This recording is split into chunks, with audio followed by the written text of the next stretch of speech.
Hey everyone, today I'm going to show you how to use voice typing on your Samsung keyboard.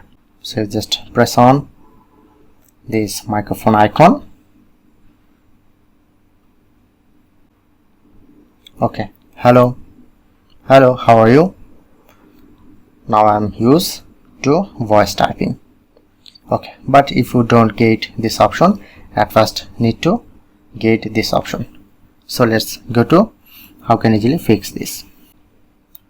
Open your settings, scroll down and you get general management. Scroll down, as you can see showing it to voice input. Press on to select, no option to select Samsung voice input or Google voice typing. I recommend you just select Google voice typing. Okay, and make sure to turn on.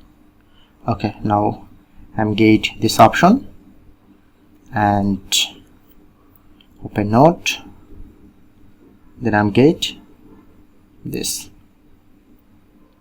Just press on to say hello, how are you,